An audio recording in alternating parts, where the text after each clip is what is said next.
Сәлем достар, біз бүгін капкейк пісіретін боламыз. Дәмі өте керемет, жұмсақ болып шығады. Және де менің каналыма тіркеліп, лайк басуды ұмытпаңыздар.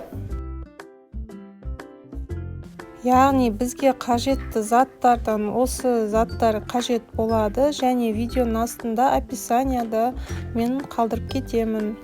Осы сары майға енді біз қантымызды салып, жақсылап ағарғанша миксерлеп алатын боламыз. Бұл жерде мен сары майды тоңазытқыштан шығарып қойған болатынмын. Яғни біз үй температурасындағы сары маймен қолданамыз. Міне достар, біз аппақ болғанша көпіртіп, яғни миксермен араластырып алдық. Енді біз бір-бірлеп жұмыртқамызды салатын боламыз. Оны да жақсылап миксерлеп аламыз.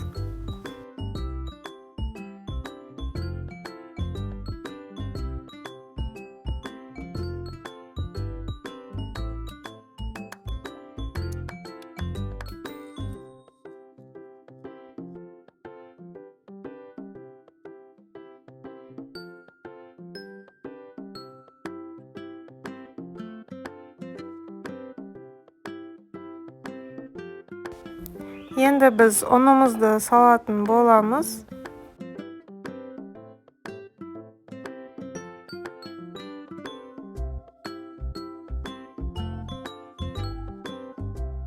Енді ұнның үстіне біз қопсытқышты салып алатын боламыз. 1,5 немесе 2 шай қасық.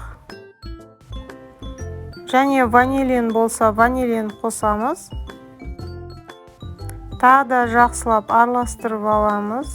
Қазір мен кішкене лопаткамен араластырамын, өйткені қазір шашырап кетуі мүмкін. Және аздап сүтімізден құйып отырып араластыратын боламыз.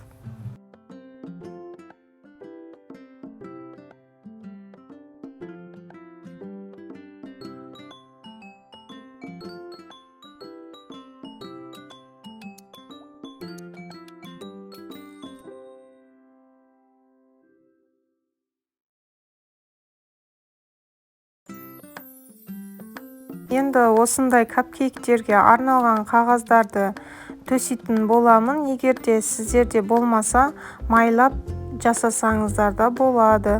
Менде бұл ең кішкентай формалары, және менде осындай кондитерский мешок бар. Мен соған қамырды құйып алатын боламын. Сонымен құйған маған өте ыңғайлы. Егерде сіздерде болмаса, қасықпен салсаңыздар да болады. Кондитерский мешокпен қолданған өте ыңғайлы, және оны құйып жатқан кезде жан-жаққа жағылып қалмайды. Яғни достар, осы жерде біз құйып жатқан кезде қатты толтырмайтын боламыз, өйткені ол қазір піскен кезде көтерілетін болады. Сондықтан біз толтырмай азғантай қылып саламыз.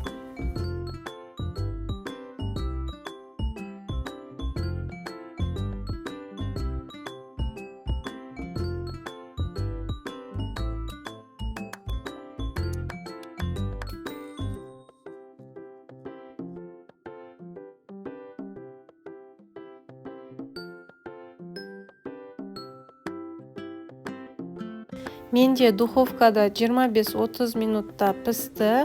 Сіздер өз духовкаларыңызға қарай уақытын қарап отырыңыздар. Осылай духовкадан алатын кезде біз осылай зубочисткамен тексеріп аламыз. Мен енді осындай аю формасында пісіріп көрейін дедім.